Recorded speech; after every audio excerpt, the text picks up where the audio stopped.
Hi, everybody, it's your old pal Chuck, and I am back with another review. And let me just tell you, you can call this a Christmas miracle because today we are taking a look at the 2016 Wave 1 Generation Legends. So let's start off with the one figure that everybody's been waiting for, Chop Shop. I'm kidding.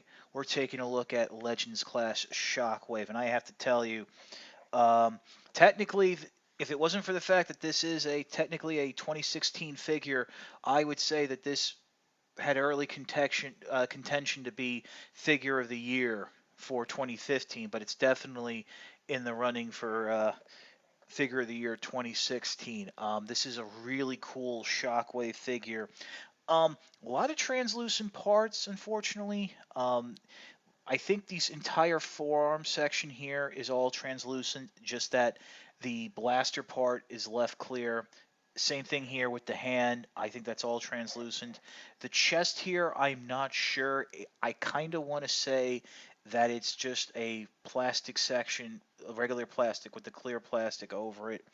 Um, there aren't any joints that are clear plastic. I mean, this whole leg section is obviously clear plastic. That's you can actually see the light shining through it. There are some tabs that are plastic, so that might be an issue down the line. Um, Ball jointed hips, you have ball jointed shoulders with a nice swivel, ball jointed elbows. So, unfortunately, getting this out of packaging, this leg is very loose. This one is a little bit tighter, but it has loosened up. But as you can see, the figure is standing relatively fine. I've been able to pose it well, but with something like this, articulation really isn't that important. It's just a great looking figure. The one bit that I really enjoy is the expressive ball joint in the head. You can really get it. It's nice and tight. You can get a little bit of the wiggle and waggle and sass going on. All right, so we're just going to jump right into the transformation because that's the big important part. First, what you want to do, push down the head a little, get it started, but then it'll just go down anyway as you bring up the back panel here, and you're going to just continue and basically rotate that center section all the way down and forward. So it sort of looks like he has like a different take on his head. Then what's cool is you're going to rotate the shoulders up. There's a hole in the shoulder here on each side that will go into a peg, and it has like a little groove cut out that'll just slide down and in. And after you do that, go ahead and make sure everything's pegged together. There are tabs on the arms that you'll be able to just peg them all together nice and solid like that. Next step, what you want to do is rotate the figure 180 degrees. I'm going to bring it sideways. It's a little bit easier to see.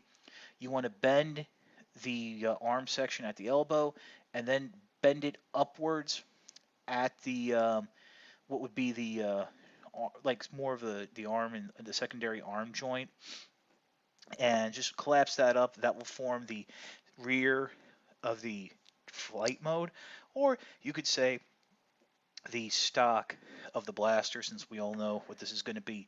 Now, his legs are actually a little bit like breakdowns. You remember breakdown, the Stunticon and Sunstreaker, um, but much tighter and much easier to work with. Basically, what you want to do is go ahead, bring it down on that hip joint as far as it'll go. Rotate the legs on at the right above the hip. Mushroom cap, and I should mention, going back into robot mode, there is a little bit of a natural soft click, so it'll friction into place. That's really cool. Go ahead, bring the foot down, and in doing so, fold the leg up on the knee joint, just going in, just like so. And then basically everything's going to peg together real nice, real tight, nice solid click there. Everything's solid. And there you have it. It's a Shockwave, and it's a well, in this configuration, it's the blaster. The instructions do show you can fold up the handle, and I guess this would be a jet mode. And I do want to mention that you do, for transformation, have to fold that handle out all the way, so there is enough clearance for the arms to fold up properly. So I kind of like it. I leave the handle down.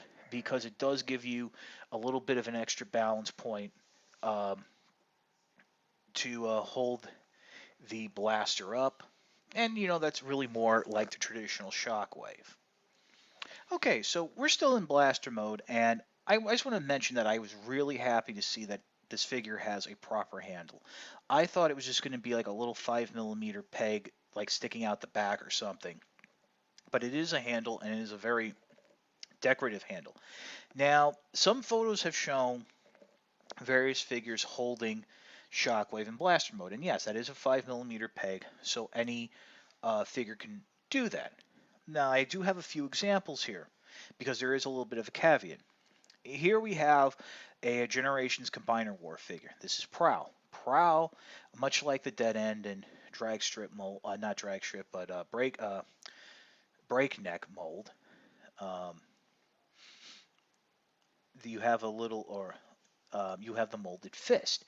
This is the type of a hand that Shockwave can fit into, and it fits in quite nicely. You just slide it in, and you get a little bit of a look here that it does look like there's a little bit of a hand guard, which is something I think a little bit lost on Transformer figures. But there is an issue. As you can see, Shockwave is a Legends figure. He's big. Um, the the Prowl mold, Streetwise, Wild Rider, Dead End, they can do it because they have a soft ratchet in the elbows. But if you try to lift it on their arms, which is a ball joint, Prowl can hold it because his joints are tight. But another robot who has looser joints, like the aerial bots, really would have a hard time.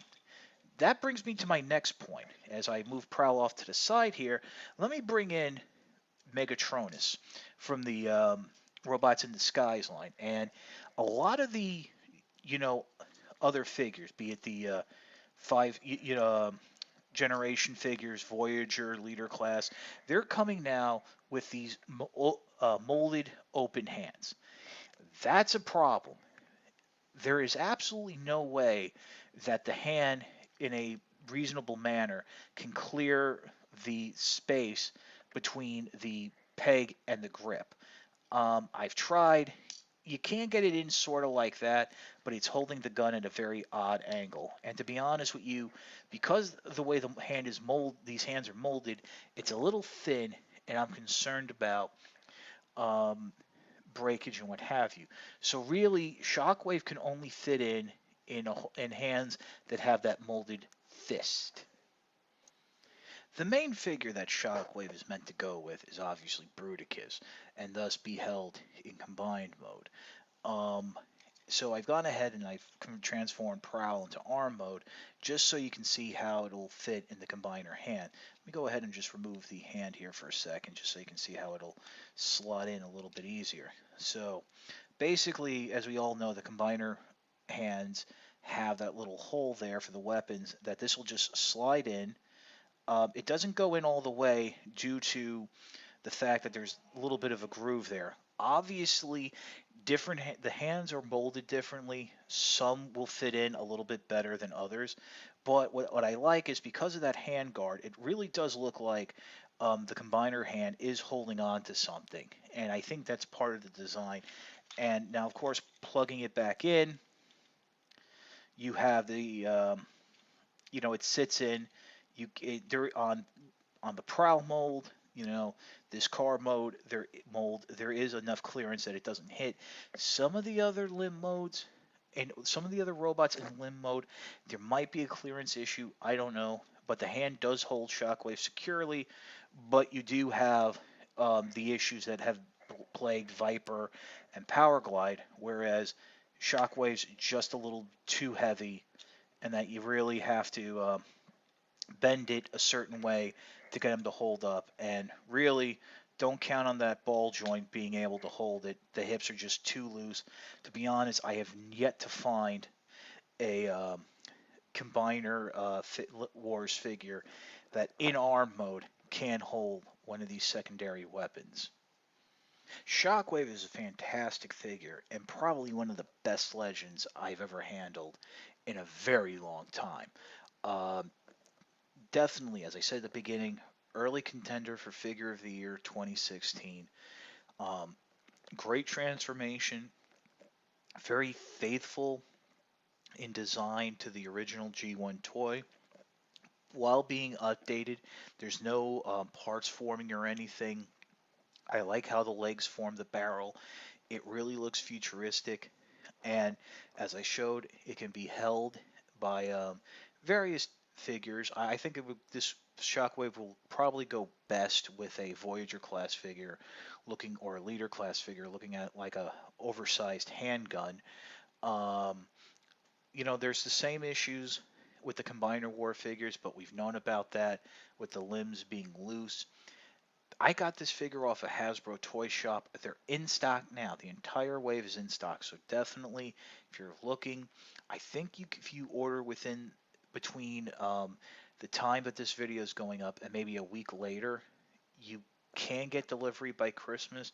You might have to pay for an expedited shipping, but Legends figures always make great stocking stuffers, and this one is no different for you. So your old pal Chuck, this is Shockwave. We will see you next time.